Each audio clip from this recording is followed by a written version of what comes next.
Have you ever wondered why Adolf Hitler, one of history's most infamous figures, harbored such deep-seated animosity towards the Jews? It's a question that has puzzled historians and scholars for decades. Today, we will delve into the depths of history, unraveling the complex layers of Hitler's hatred for the Jews. It all began in the late 19th century, when Adolf Hitler was born into a world where anti-Semitism, or hatred and discrimination against Jews, was already a widespread phenomenon.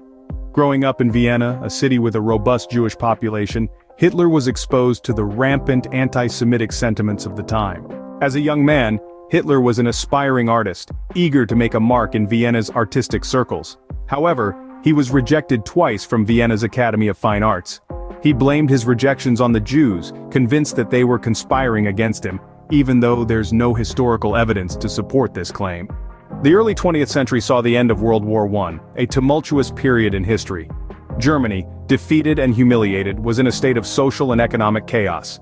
Hitler, like many other Germans, was disillusioned and bitter.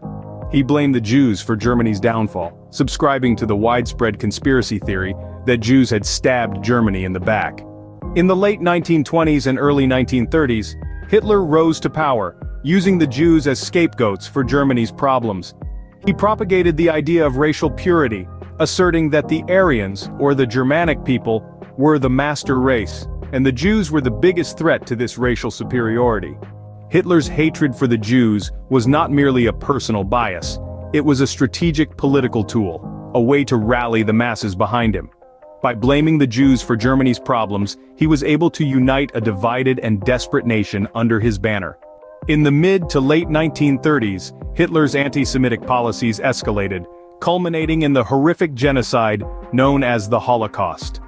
6 million Jews were systematically murdered under Hitler's regime, a dark period in human history that still haunts us today.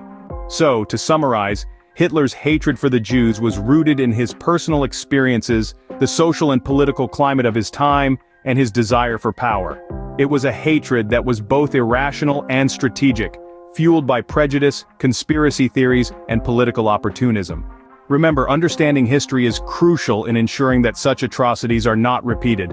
Hitler's hatred for the Jews is a stark reminder of the devastating consequences of bigotry and intolerance. As we look back on this dark chapter of history, let us strive to create a world where hatred and prejudice have no place.